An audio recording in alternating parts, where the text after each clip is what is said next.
Hi guys, आप सभी का एक बार मैं फिर से स्वागत करता हूँ बहुत बहुत हमारे यूट्यूब चैनल पे। आज हम लोग देखने वाले हैं टूल इंजीनियरिंग के फर्दर एमसीक्यूज़। ठीक है, अभी तक के जो हम लोग ने सरन के एमसीक्यूज़ कंप्लीट कर रहे थे वो थे 90 तक के। अब हम लोग 90 से करने वाले हैं पूरे 160 तक के एमसीक्यूज़ कंप्लीट आज ही के दिन में। ठीक है, तो स्टार्ट करते हैं। सबसे पहला क्वेश्चन हम लोग 90 तक क्योंकि कंप्लीट कर लिया। नेक्स्ट क्वेश्चन देखते हैं, which of the following cutting tool has highest hot hardness. सबसे ज़्यादा जो हाईएस्ट हॉट हार्डनेस होता है वो सिरेमिक का होता है। ठीक है, अगले क्वेश्चन पे आते हैं। अगला क्वेश्चन है, which of the cutting condition greatly affected tool wear. Tool wear को सबसे ज़्यादा अफेक्ट करता हुआ है कटिंग स्पीड। ये प्रीवियस भी क्वेश्चन था जो हम लोग ने देखा था। इसमें बहुत सारे क्वेश्चन रिपीटिव भी मिलेंगे, तो उनको हम लोग देखते हुए जल्दी जल्दी चलेंगे आगे। और न्यूमेरिकल्स भी इसमें लगभग 6 to 7 है। ठीक है, तो इनको भी समझेंगे हम लोग एक एक करके। तो अगले क्वेश्चन पे आते हैं, which of the following is not a constitute of high speed steel. High speed steel का कॉन्स्टिट्यूट क्या नहीं है, निकल। ये भी हम लोग ने पहले देखा था। नेक्स्ट क्वेश्चन आते हैं, ये हम लोग के सामने एक न्यूमेरिकल्स आ गया है जो कि बोल रहा है कि एक हम लोग को दे दिया है एक cutting point, single point cutting operation हो रहा है। ठीक है, जहाँ पे सीमेंटेड कार्बाइड और स्टील का कॉम्बिनेशन है। अब यहाँ पे हम लोग को ये तो केवल टूल्स के बारे में भी जानकारी दिया और कटिंग ऑपरेशन हो रहा है, बता रहे टर्निंग ऑपरेशन हो रहा है। ठीक है, तो यहाँ पे हम लोग एक फार्मूला पढ़े होंगे या नहीं पढ़ेंगे तो मैं बता रहा हूँ, वो होता है V(T⁴n = C, जहाँ V जो होता है वो होता है कटिंग स्पीड। ठीक है, V क्या होता है अपना कटिंग स्पीड। और जो हम लोग का टी होता है वो टूल की लाइफ होती है, टूल की लाइफ कितने मिनट है। ठीक है, तो देखते हैं यहाँ पे। और यहाँ पे एक आपने और देखा होगा T⁴n, जो n होता है यहाँ पे वो यही है एक्सपोनेंट, जो अभी हम लोग ने देखने वाले हैं यहाँ पे एक्सपोनेंट। और C कांस्टेंट होता है। ठीक है, तो देखते हैं इस क्वेश्चन को। तो यहाँ पे हम लोग n की वैल्यू दी गई है 0.25 और बोल रहा है कि अगर कटिंग स्पीड को हम लोग हाफ कर दे। क्वेश्चन में क्या बोल रहा है फिर से समझिए, कटिंग स्पीड को हम लोग ने हाफ किया तो टूल लाइफ क्या होगी। ठीक है, एक्सपोनेंट हम लोग को दे दिया फंक्शन इतना, और बोल रहा है कि कटिंग जो टूल लाइफ है उसको अगर हाफ हम लोग कटिंग स्पीड को हाफ कर दे तो टूल लाइफ कितनी हो जाएगी। तो इसको देखते हैं क्वेश्चन को। तो ये आ गए हम लोग सॉल्यूशन की तरफ। अब यहाँ पे हम लोग देख लेते हैं कि जो सबसे पहले वाले बोल रहा था कंडीशन वो थी ये। ठीक है, इक्वल टू T⁴n था, इक्वल टू C था, फिर V2T2 = C कर दिया, n है ना पावर। तो यहाँ पे हम लोग देख रहे हैं C तो दोनों जगह कॉमन है, तो दोनों को हम लोग ने यहाँ पे बराबर में लिख दिया। ठीक है, V1T और T1 की पावर 0.25 यानी कि n की वैल्यू रख दी यहाँ पे, और यहाँ पे भी रख दिया। ठीक है, तो अब देखते हैं यहाँ पे क्या हुआ। अब यहाँ पे हम लोग ने देखा है कि जो V1 है, ठीक है, और V2 क्या है, V1 का हाफ हो गया। ठीक है, यानी कि जो स्पीड है आधी कर दी गई यहाँ पे। ठीक है, आप देख पा रहे होगे। तो आधे करने से क्या हो गया कि ये जो है 2 वो यहाँ पे आ गया और यहाँ पे हम लोग को ये इक्वेशन मिल गई। ठीक, अब ये इक्वेशन जो मिली हम लोग, इसको हम लोग ये वाले इक्वेशन को इस तरह से भी बना सकते हैं, जैसे कि आप लोग देख पा रहे होगे। ठीक है, इस तरह से हम लोग बना लिए। फिर यहाँ पे जो ये पावर कैंसिल करके हम लोग को जो नेक्स्ट इक्वेशन मिली वो मिली ये वाली 2⁴ T1 = 2। अब इसी को हम लोग चेंज करके वैल्यू सीधे निकाल लेंगे तो क्या है अपना आंसर, T = 16 T1। ठीक है, T2 = 16 T1, यानी कि जो हम लोग की लाइफ है टूल की वो 16 टाइम बढ़ गई। ठीक है, फिर से आते हैं क्वेश्चन की तरफ। तो यहाँ पे अपना आंसर फिर से क्वेश्चन पे आ गए। ठीक है, आंसर क्या हो जाएगा 16 टाइम, जो हम लोग ने देखा सॉल्व करके वो 16 टाइम बढ़ गई, तो डी आंसर हो जाएगा इसका। नेक्स्ट क्वेश्चन पे आते हैं। नेक्स्ट न्यूमेरिकल दिया गया है, a drill bit of 20 mm diameter rotating at इतनी स्पीड, यानी कि एक ड्रिल बिट है जो कि 20 mm डायमीटर के रोटेट करिए 500 RPM से विद फीड रेट जो दिया गया है उसका 0.2 mm पर रेवोल्यूशन दिया गया है। Is use to drill the a hole in mid steel plate of thickness इतनी, तो डेप्थ ऑफ कट बताना है ऑपरेशन का। तो ये एकदम सिंपल क्वेश्चन है। अगर हम लोग को डेप्थ ऑफ कट का जो फार्मूला होता है वो होता है D, यानी कि जो डायमीटर होगा ड्रिल का, ठीक है, प्लस T प्लेट के थिकनेस बाई 2। तो यहाँ पे अगर हम लोग बात कर ले डायमीटर की तो 20 लिखा है, प्लेट की थिकनेस कितनी दी गई है 20 दी गई अपॉन 2, तो कितना आंसर है अपना, आंसर आ गया 20। तो इसका आंसर क्या हो जाएगा, सिंपली 20 हो जाएगा। ठीक है, सो यहाँ पे आंसर अपना 20 हो गया। ठीक है, यहाँ पे आप लोग कंफ्यूज मत होइएगा क्योंकि यहाँ पे ये गलत लिखा है। ठीक है, ये सी ऑप्शन नहीं होगा। ठीक है, अगले क्वेश्चन पे आते हैं, टूल लाइफ इंक्रीज विथ। तो टूल लाइफ इंक्रीज होता है यार, हम लोग पहले क्वेश्चन देखे थे। इसका आंसर सिंपली इंक्रीज करने से साइड कटिंग एज एंगल। अगर आपने नहीं देखा है तो मैं डिस्क्रिप्शन में लिंक दे दूंगा, आप लोग देख सकते हैं वहाँ पे। नेक्स्ट क्वेश्चन पे आते हैं। नेक्स्ट क्वेश्चन अपना दिया गया है कि match the selective correct using ये। ठीक है, तो कटिंग टूल दिया गया, उसका मेजर कॉन्स्टिट्यूंट पूछ रहा है, यानी कि जो मेजर घटक क्या है उसके।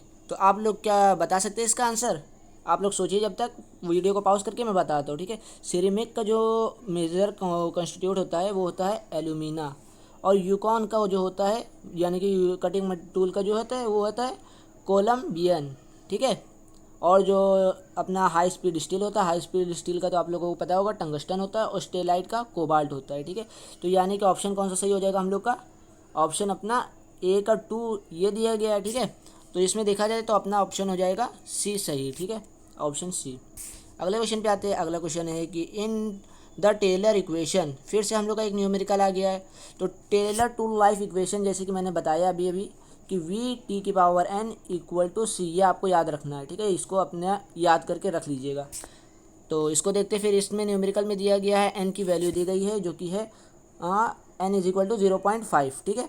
और क्या दिया गया हम लोग को, और हम लोग को दिया गया है कि 180 मिनट जो टूल लाइफ है वो 180 मिनट दे दिया गया, और साथ में कटिंग स्पीड भी दे दिया गया, ठीक है। अब पूछ रहा है कि अगर tool life is reduce to 45 minute, अगर जो टूल की लाइफ है वो 45 मिनट कम कर दी जाए तो जो कटिंग स्पीड क्या होगी, ठीक है। एन दोनों के लिए सेम रहने वाला है। तो आते हैं क्वेश्चन पे, इसको आप लोग ठीक है देख लीजिए क्वेश्चन पॉज करके अच्छे से, उसके बाद मैं चलता हूँ आपको लेके आंसर की तरफ। तो यहाँ पे हम लोग आ गए हैं आंसर की तरफ, ठीक है। यहाँ पे जैसे कि मैंने बताया टेलर टू लाइफ की जो इक्वेशन होती है वो ये है, ठीक है। ये अपने टेलर टू लाइफ इक्वेशन हो गई। और नीचे देखते हैं, नीचे हम लोग ने क्या किया कि लॉग लगा दिया, ठीक है। दोनों साइड में लॉग लगा के हम लोग को ये वैल्यू मिल गई। यहाँ तक आपको क्लियर होगा। अब यहाँ पे जो वी की यानी कि जो कटिंग स्पीड दिया था वो 18 दिया था, तो मैंने यहाँ पे 18 रख दिया वी की जगह पे सिंपली। और एन की जो वैल्यू थी वो 0.5 दोनों इक्वेशन के लिए थी, ठीक है। और जो टी दिया था यानी कि टूल की जो लाइफ दी गई है पहले कंडीशन में वो है 180, ठीक है। तो यहाँ पे मैंने वैल्यू पुट करके सिंपली सॉल्व कर दिया, और यहाँ पे हम लोग को सी की वैल्यू मिल गई इतनी, ठीक है। अगर आपको कोई भी डाउट होगा तुरंत कमेंट में पूछ सकते हैं या टेलीग्राम पे भी, ठीक है हमारे। और ये देख सकते हैं आपने, ये आ गया अपना। अब नेक्स्ट कंडीशन आ गई कि अगर टूल लाइफ को हम लोग क्या करते हैं कि 45 मिनट जो है रिड्यूस कर दिया जाए, ठीक है। तो रिड्यूस करने पे क्या हो गया टूल लाइफ, तो क्या बचा अपना, यहाँ पे हम लोग ने टी की वैल्यू सिंपली यहाँ पे रख दी यानी 45 मिनट, और जो एन की वैल्यू थी वो तो सेम थी, और सी की वैल्यू ये रही, ठीक है। तो इसको सिंपली हम लोग ने सॉल्व करके वी की वैल्यू निकाल लिया है कि कटिंग स्पीड कितनी हो जाएगी, तो 35 मीटर पर मिनट आ रहा है, ठीक है। तो चलते हैं फिर से क्वेश्चन की तरफ। तो यहाँ पे आप लोग देख पा रहे हैं ये ऑप्शन सी 35 से मिलता जुलता है। यहाँ पे 35 नहीं दिया, कैलकुलेशन हो सकता है कुछ थोड़ा सा एरर होगा ये यहाँ पे, ठीक है। तो 36 अप्रोक्सीमेट क्या आ रहा है 36 यहाँ पे मीटर पर मिनट, तो इसका आंसर क्या हो जाएगा 36। नेक्स्ट क्वेश्चन पे आते हैं। नेक्स्ट क्वेश्चन है कि मैच करना है, लिस्ट दिया गया है, ठीक है। लिस्ट टाइप के भी बहुत से क्वेश्चन इसमें देखने को मिलेंगे, तो आप लोग इसको भी अच्छे से तैयार करिएगा। यहाँ पे दिया गया है, बोल रहा है कि tool life exponent n Taylor के लिए, ठीक है। यानी कि कटिंग टूल मटेरियल बोल रहा है, और क्या बोल रहा है कि typical value of tool life, यानी कि ये टूल लाइफ की टिपिकल वैल्यू यानी कि एन, ठीक है। एन वैल्यू बोल रहा है एन, और हम लोग को एन की वैल्यू को बताना है कटिंग टूल के लिए। डिफरेंट टाइप के कटिंग टूल्स दिए गए, उसके लिए एन की वैल्यू कहाँ क्या क्या हो सकती है। तो यहाँ देखते हैं हाई स्पीड स्टील का जो होता है वो सिंपली आप याद रखिए हाई स्पीड स्टील का सबसे कम होगा यानी कि 0.12। फिर उसके बाद कास्ट अलाई का आएगा, ठीक है। कास्ट अलाई का कितना होगा 0.18। फिर उसके बाद अपना आएगा सिंटर्ड कार्बाइड का, सिंटर्ड कार्बाइड का यानी कि ये हो गया 0.25, और सेरेमिक का नेक्स्ट लास्ट में सबसे, तो ये सिरेमिक का हो गया। तो आप लोग इसको मैच करिए। फर्स्ट का अपना आ रहा है क्या कि 2, तो ए का 2 और बी का क्या आ रहा है अपना 1, तो बी का 1, और उसके बाद ए का 2 बी का 1, और उसके बाद क्या है सी का 4 और डी का 3। तो ऑप्शन सी यहाँ पे सही हो गया, ठीक है। ऑप्शन सी सही हो गया अपना। नेक्स्ट क्वेश्चन पे आते हैं। नेक्स्ट क्वेश्चन भी अपना न्यूमेरिकल से आया है। The cutting velocity in metre पर second for turning of a workpiece of diameter इतना, यानी कि हम लोग को अब कटिंग वेलोसिटी बताना है मीटर पर सेकेंड में, ठीक है। और क्या बोल रहा है यहाँ पे कि डायमीटर हम लोग को दे दिया गया है किसी वर्कपीस का इतना है, ठीक है। और स्पिंडल की स्पीड दे दिया गया कि 480 आरपीएम से घूम रही है। स्पिंडल की हम लोग को स्पीड मालूम है, ठीक है। क्या क्या हम लोग को मालूम है, स्पिंडल की हम लोग को स्पीड मालूम है यानी कि n is equal to 480 RPM, ठीक है। और क्या मालूम है हम लोग को, और देख लेते क्या मालूम है। हम लोग को डायमीटर मालूम है वर्कपीस का, d is equal to 100 mm मालूम है, ठीक है। और n इज इक्वल टू क्या मालूम है 480 आरपीएम। अब ये दोनों वैल्यू को हम लोग इक्वेशन में पुट करके अपना कटिंग स्पीड जो कटिंग वेलोसिटी होगी यानी कि v उसको फाइंड आउट करेंगे। तो चलते हैं आंसर की तरफ। ये है कटिंग स्पीड का फार्मूला, उम्मीद करता होगा आप सबको ये याद होगा, ठीक है। d जो होता है mm में होता है यहाँ पे, और rpm में ये होता है, ठीक है। RPM यानी कि राउंड पर रेवोल्यूशन पर मिनट।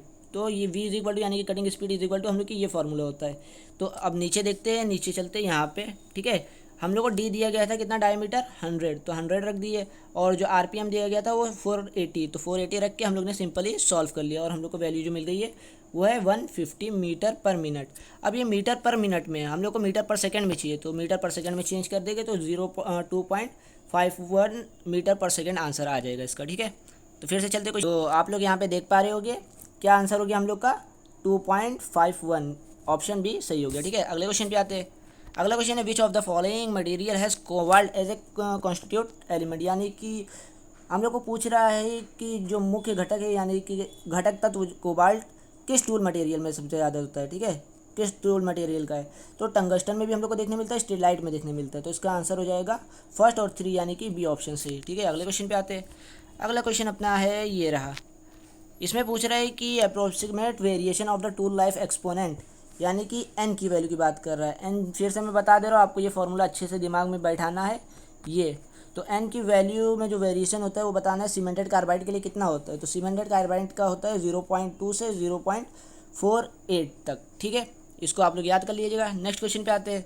नेक्स्ट क्वेश्चन है कि coated material for coated carbide, coating material for coated carbide tool include, क्या इंक्लूड करता है, टाइटेनियम कार्बाइड भी करता है और टाइटेनियम नाइट्राइड, ठीक है। नेक्स्ट क्वेश्चन की तरफ बढ़ते हैं। नेक्स्ट क्वेश्चन है अपना कि obtused angle include between the chisel edge and the lip edge view from the end of a drill. हम लोग को पूछ रहे हैं कि ऑब्ट्यूस्ड एंगल बताना है चीजल एज और लिप के बीच में, वो भी ड्रिल के एंड पर, तो उसको हम लोग क्या बोलते हैं, चीजल एज एंगल, ठीक है। अगले क्वेश्चन की तरफ बढ़ते हैं। अगला क्वेश्चन है फिर से हम लोग का लिस्ट पूछ रहा है, ठीक है। यहाँ पे हम लोग को दे दिया गया कि बताना है कि किस प्रोसेस से बनाया जाता है high speed steel, stellite, carbide और यूकॉन, ठीक है। तो देखते इसमें आप लोगों को अपने से अंदाज़ा लगा के देखिए क्या आपको वो याद है या नहीं है तो मैं बताता हूँ, ठीक है। हाई स्पीड स्टील जो बना होता है अपना वो फॉर्गिंग प्रोसेस से बनता है, और क्या है अपना जो अपना ये होता है सीमेंटेड स्टेलाइट, अपना हाई स्पीड स्टील देखा है किससे बना होता है, ये अपना होता है फॉर्गिंग प्रोसेस से, ठीक है। हाई स्पीड स्टील अपना फॉर्गिंग प्रोसेस से देख लिया। नेक्स्ट देखते हैं स्टेलाइट किससे बना होता है। स्टेलाइट जो होता है वो बना होता है कास्टिंग प्रोसेस से। अगला अपना आता है कार्बाइड। कार्बाइड को हम लोग बनाते हैं पाउडर मेटलर्जी से। ये सब प्रोसेस आपको मालूम होना चाहिए अच्छे से, ठीक है। और यूकॉन जो है वो रोलिंग प्रोसेस से बनाया जाता है। तो इसका ऑप्शन हम लोग देखा है फर्स्ट ए का 3 ये है, तो ऑप्शन अपना डी सही हो जाएगा, ठीक है। बी का 1 और उसके बाद सी का 2 और डी का 5, ठीक है। तो ये अपना ऑप्शन सही है। तो इसको आप लोग अच्छे से याद कर लीजिएगा कौन से प्रोसेस से बनाया जाता है, इंटरव्यू में भी पूछ सकता है आपसे।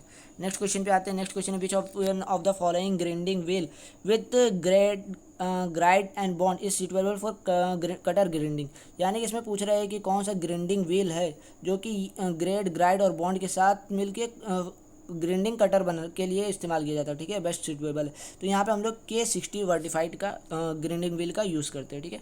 अगले क्वेश्चन पे आते हैं। अगला क्वेश्चन फिर से हम लोग का एक न्यूमेरिकल्स आ गया है। न्यूमेरिकल्स भी हम लोग देख रहे हैं, अच्छे से आप लोग समझिए, नहीं आएगा तो पूछिएगा बिंदास, ठीक है। तो इसमें क्या पूछा है, यूजिंग द टेलर इक्वेशन, यहाँ पे हम लोग को टेलर इक्वेशन दे दिया, फिर से वही वाला फॉर्मूला जो मैंने बताया था, ठीक है। ये दे दिया है calculate the percentage increase in tool life. Tool life का परसेंटेज हम लोग को बताना है कितना इंक्रीज हुआ है, ठीक है। When cutting speed is reduce by 50%, अगर जो कटिंग स्पीड है वो रिड्यूस कर दी जाए 50%, ठीक है। यहाँ पे एन की वैल्यू ये दिया गया और सी की वैल्यू भी दी गई है, ठीक है। तो चलते हैं इसके आंसर की तरफ। इसको आप लोग अच्छे से क्वेश्चन पहले देख लीजिए एक बार स्टॉप करके, ठीक है। चलते हैं आंसर की तरफ। सो गाइस ये हम लोग आ गए हैं स्क्रीन पे, ठीक है, आंसर की तरफ, ठीक है। अब यहाँ पे हम लोग ने एन की वैल्यू देखा था 0.5 दिया गया था, तो दोनों जगह लिख लिया, ठीक है, सिंपली लिख लिया। उसके बाद खाली मैंने इसको ट्रांसफ़र कर दिया, ठीक है, इधर से उधर, तो ये हम लोग को मिल गया। अब यहाँ पे हम लोग देख पा रहे होंगे कि जो वी हम लोग की जो स्पीड थी वो क्या कह रहा था, कटिंग स्पीड को रिड्यूस कर दिया 50%। तो 50% रिड्यूस का मतलब है कि जो V2 होगा हम लोग का वो हो जाएगा V2 is equal to V1 reduce कर दे 50%, यानी कि हाफ हो गया, ठीक है, V1 का हाफ। तो क्या हो गया अपना V1 का हाफ की वैल्यू सीधे सिंपली रख दी है और यहाँ पे कैंसिल हम लोग ने आउट कर दिया, तो हम लोग को ये वाली इक्वेशन मिल गई, ठीक है। अब इस इक्वेशन से मैंने क्या किया हो आप लोग देखिए, यहाँ पे हम लोग ने क्या किया है कि T2/T1, ये आप लोग देख पा रहे हो कि T2/T1 सिंपली वहाँ पे ट्रांसफ़र करके ये सिंपली सॉल्व किया गया और हम लोग को जो वैल्यू मिली है वो T2 is equal to 4 T की पावर T1 मिला है, ठीक है। तो यहाँ पे हम लोग देख पा रहे हैं कि जो टूल लाइफ है वो 4 टाइम बढ़ गई है, ठीक है। यहाँ पे लेकिन क्वेश्चन में क्या पूछा गया कि कितनी % टूल लाइफ बढ़ी है, तो यहाँ पे हम लोग को 4 टाइम नहीं बता कि टूल लाइफ कितने टाइम बढ़ी है। तो परसेंटेज ऑफ टूल लाइफ देखते हैं, इंक्रीज कितना टूल लाइफ में परसेंटेज में इंक्रीमेंट हुआ है। तो सिंपली यहाँ पे ये फॉर्मूले का हम लोग यूज़ करते हैं, ठीक है। तो यहाँ पे हम लोग ने सिंपली वैल्यू पुट कर दिया T2 की वैल्यू 4 T1 और हम लोग को यहाँ पे मिल गया 300%, ठीक है। तो इसका आंसर 300% होगा। फिर से आते क्वेश्चन की तरफ। तो यहाँ हम लोग आ गए, यहाँ पे हम लोग क्या देख पा रहे हैं कि हम लोग का जो आंसर हो जाएगा वो 300% हो जाएगा। यहाँ पे ऑप्शन बी दिया गया लेकिन जो कि रॉन्ग है, ठीक है। आपको 300% करना है। आगे देखते हैं। नेक्स्ट क्वेश्चन हम लोग का ये है, machine tool must be taught enough to withstand. Machine जो टूल है वो विथस्टैंड होना चाहिए, शॉक हो या चाहे वाइब्रेशन हो, ठीक है। तो बहुत इसका आंसर हो जाएगा। नेक्स्ट क्वेश्चन देखते हैं, the consideration the following action mechanical abrasion diffusion, ठीक है। यानी कि सबसे पहले कह रहा है mechanical, consider the following action. पहला दिया गया है कि मैकेनिकल एब्रेशन, दूसरा है डिफ्यूज़न, तीसरा है प्लास्टिक डिफॉर्मेशन, चौथा दिया गया ऑक्सीडेशन। और पूछ रहा है which of the above are cause tool wear. Tool wear का क्या कारण हो सकता है, ठीक है। तो टूल वेयर का जो कारण होता है मैकेनिकल एब्रेशन भी होता है, डिफ्यूज़न भी होता है, लेकिन प्लास्टिक डिफॉर्मेशन नहीं होता है, ऑक्सीडेशन होता है। तो इसका आंसर हम लोग का क्या हो जाएगा कि सी सही हो जाएगा, 1, 2 एंड 4। नेक्स्ट क्वेश्चन पे आते हैं। नेक्स्ट क्वेश्चन अपना है, ये लिस्ट टाइप के बहुत से क्वेश्चन हम लोग को देखने मिल रहे हैं, तो आप लोग इसको अच्छे से देखिएगा, ठीक है। इसमें सिंपली पूछ रहा है कि मटेरियल दिया गया है और कटिंग स्पीड रिलेटिव, उसकी जो कटिंग स्पीड है वो पूछ रहा है। तो इसका हम लोग अगर सिंपली देखें तो जो प्लास्टिक का होता है वो होता है अपना 1, यानी कि 305 होता है। और जो नेक्स्ट होता है अपना क्या है, कास्ट आयरन, ठीक है। जो कास्ट आयरन का होता है वो होता है 15, ठीक है। अगला देखते हैं, स्टेनलेस स्टील का जो होता है वो होता है 220। एंड डी एल्यूमिनियम का जो कटिंग स्पीड होती है पर मिनट, ठीक है, वो कितनी होती है हम लोग की 450, ठीक है। तो इसको आप लोग अच्छे से याद कर लीजिएगा, इसका आंसर सी सही हो जाएगा। नेक्स्ट क्वेश्चन पे आते हैं। नेक्स्ट क्वेश्चन है कि tool material not suited to resist welding, ठीक है। तो कौन सा वेल्डिंग के लिए हम लोग का जो टूल मटेरियल है वो सही नहीं है, ठीक है। तो यहाँ पे हम लोग क्या कहते हैं कि स्टेलाइट नहीं ना। नेक्स्ट क्वेश्चन पे आते हैं। नेक्स्ट क्वेश्चन है, कंसिडरिंग द फॉलोइंग स्टेटमेंट। तो हम लोग को फॉलोइंग स्टेटमेंट को कंसिडर करते हुए बताना है कि विच स्टेटमेंट इज़ करेक्ट, ठीक है, कौन सा करेक्ट है। तो क्वेश्चन पूछा जा रहा है, chipping of cutting tool due to. जो चिपिंग होती है कटिंग टूल से वो किस वजह से होती है। सबसे पहला ऑप्शन दिया गया है कि tool material being too brittle, tool material जो होता है वो ज़्यादा ब्रिटल होने की वजह से। नेक्स्ट ऑप्शन दिया गया कि hot hardness of the tool material के हॉट हार्डनेस होने के। और थर्ड ऑप्शन दिया गया है कि हाई पॉजिटिव रैक एंगल की वजह से। तो इसका आंसर जो है वो अपना हो जाएगा क्या कि जो टूल मटेरियल का ब्रिटल होने की वजह से, हॉट हार्डनेस से यहाँ पे मतलब नहीं ना, और ड्रैग एंगल ज़्यादा होने से। तो इसका ऑप्शन हो जाएगा बी सही, ठीक है। अगले क्वेश्चन पे बढ़ते हैं। अगला क्वेश्चन है, ए मिलिंग कटर। फिर से हम लोग को न्यूमेरिकल्स देखने मिल रहा है बहुत सारे यहाँ पे। A milling cutter of 70 mm diameter with 12 teeth, यानी कि 70 मिलिंग कटर दिया गया है, 70 mm डायामीटर दिया है और 12 टीथ उसमें है, ठीक है। ये बोल रहा है और क्या है आगे, operating at a cutting speed 22 metre per minute. इतने स्पीड से वो कटिंग कर रहा है, ठीक है। और उसमें दिया गया है फीड, दिया गया है कि इतने फीड, यानी कि 0.05 mm पर टूथ फीड दिया गया। तो फीड रेट हम लोग को पर मिनट बताना है। तो इसको आप लोग क्वेश्चन को पॉज करके देख लीजिए। चलते हैं हम लोग आंसर की तरफ, ठीक है। आंसर की तरफ देखते हैं हम लोग। तो यहाँ हम लोग आ गए आंसर की तरफ, ठीक है। यहाँ पे हम लोग को जो फार्मूला होता है वो टेबल स्पीड या फीड रेट पर मिनट का जो होता है वो होता है RPM इंटू टी, यानी कि टीथ, नंबर ऑफ टीथ, और टूथ फीड पर टूथ। तो यहाँ पे फीड पर टूथ भी हम लोग को मिला था और जो टीथ की संख्या वो भी मालूम है, लेकिन RPM नहीं मालूम थी, ठीक है। तो RPM को हम लोग ने सिंपली ये वाला फार्मूले से निकाल लिया है, ठीक है। ये वाला फार्मूला हम लोग को मालूम होगा कि cutting speed is equal to pi DN upon 1000, ठीक है। यहाँ पे कटिंग स्पीड हम लोग को जो दी गई थी क्वेश्चन में वो दिया गया था 22 मीटर पर मिनट, तो मैंने 22 सिंपली रखा। और डी की वैल्यू जो दी गई थी डायामीटर वो 70 दी गई थी, 70 रख दिया और एन की वैल्यू यहाँ से निकाल लिया। अब जब एन की वैल्यू निकल गई 100 RPM, तो मैंने सिंपली क्या किया हो कि इस वाला जो फार्मूला हम लोग को दिख रहा है यहाँ पे मैंने एन की वैल्यू रखा, RPM की वैल्यू रखा, 12 टीथ की नंबर 12 दिया गया था, और जो हम लोग का फीड थी, फीड पर टूथ वो था 0.05, तो रख के मैंने 60 mm पर मिनट आंसर निकाल लिया, ठीक है। तो सिंपली आप लोग इसको भी समझ गए होंगे। आप लोगों को अगर इससे नहीं समझ में आ रहा है तो कॉपी में क्वेश्चन पहले उतार लीजिए, उसके बाद यहाँ पे एक्सप्लेनेशन को समझ लीजिए तो और अच्छे से क्लियर हो जाएगा।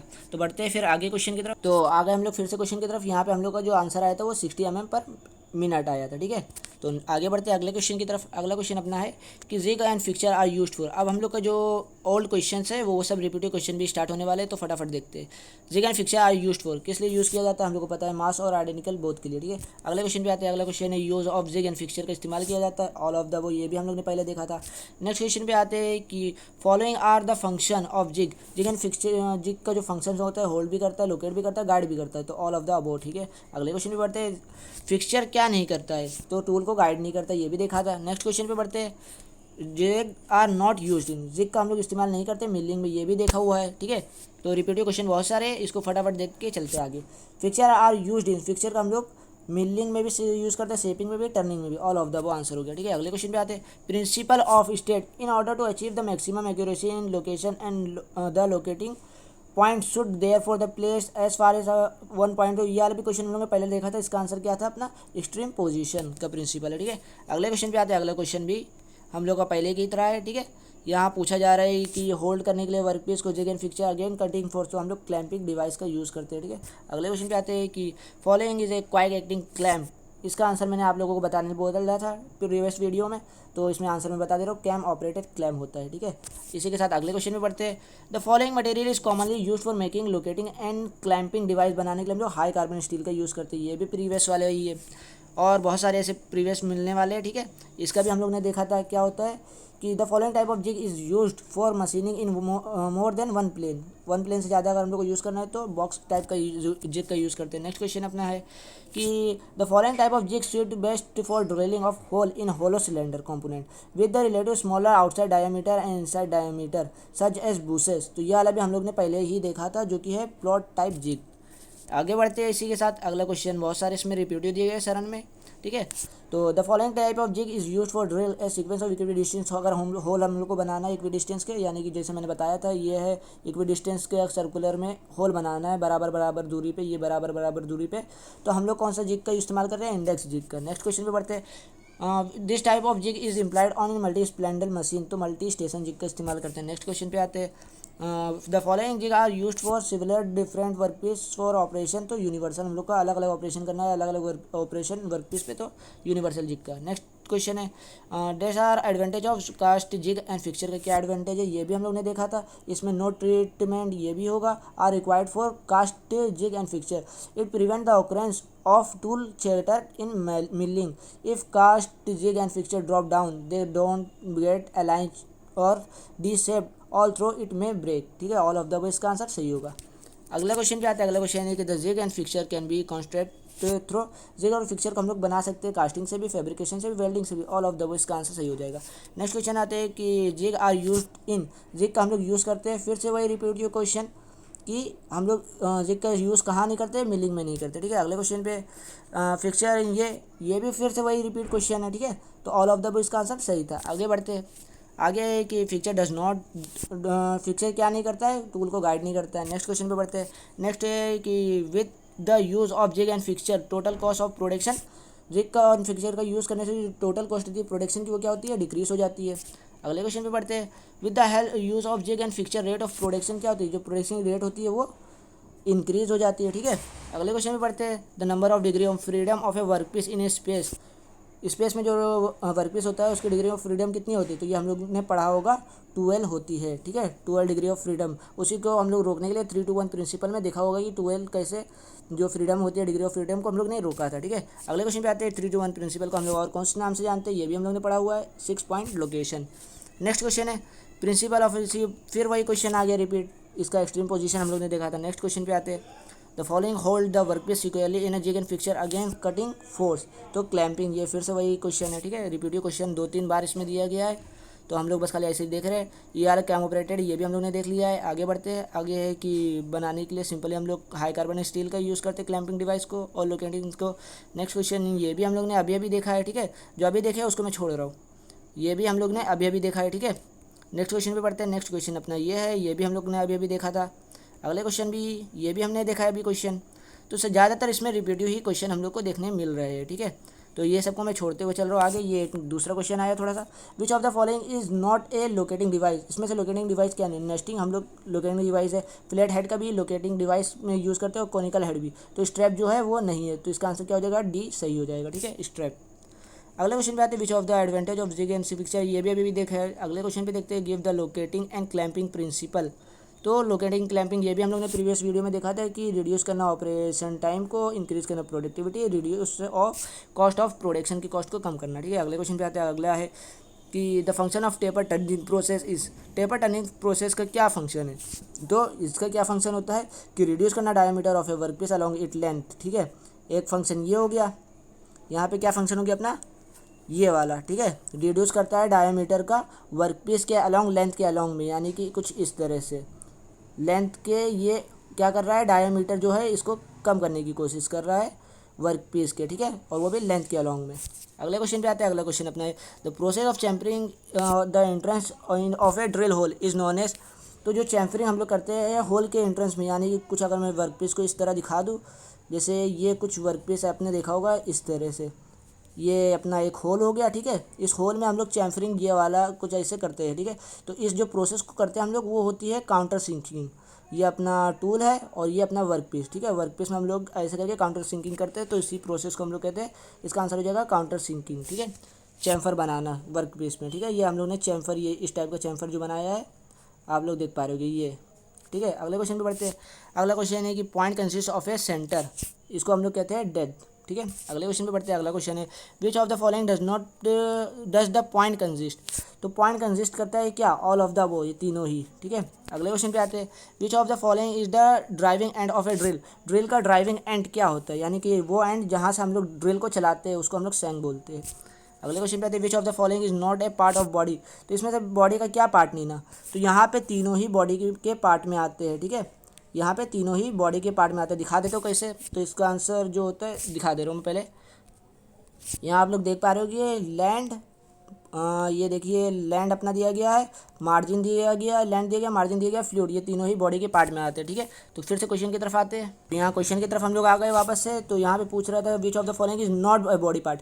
तो बॉडी का पार्ट क्या नहीं है, तो यहाँ पे तीनों ही बॉडी के पार्ट है, तो जो नहीं है वो यानी कि मेंशन नहीं किया गया इसमें, ठीक है। तो इसका आंसर डी सही हो जाएगा। नेक्स्ट क्वेश्चन पे बढ़ते हैं। The portion called between point and sink, sink और पॉइंट के बीच का जो पोर्शन होता है उसे हम लोग क्या बोलते हैं, सिंपली उसे हम लोग बॉडी और ड्रिल दोनों ही बोलते हैं, ठीक है। अगले क्वेश्चन पे आते हैं। अगला क्वेश्चन अपना है 158 विच of the following tool material is not suitable for small diameter. Small diameter के लिए हम लोग कौन से टूल मटेरियल का यूज़ नहीं करते, कार्बाइड का, ठीक है।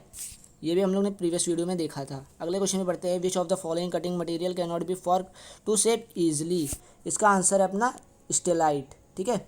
इसी के साथ लास्ट क्वेश्चन अपना देखते हैं जो कि शरण का अपना लास्ट क्वेश्चन है। और अगर आप लोगों को वीडियो अच्छी लगी है तो लाइक शेयर और सब्सक्राइब करना ना भूलें, ठीक है। सो ये अपना क्वेश्चन है कि the high speed steel has an expensive wear on, कहाँ पे सबसे ज़्यादा वेयर होता है। तो इसका आंसर अपना हो जाएगा सी सही, कास्टिंग और हार्ड मटेरियल बोथ, दोनों में, ठीक है। So thank you guys watching this video, और ज़्यादा से ज़्यादा शेयर करें दोस्तों के साथ, और बेल आइकन दबाना ना भूलें जिससे आपको हमारी नोटिफिकेशन मिलती रहे, और इसी तरह की और भी हम लोग वीडियो देखेंगे। Thank you guys so much.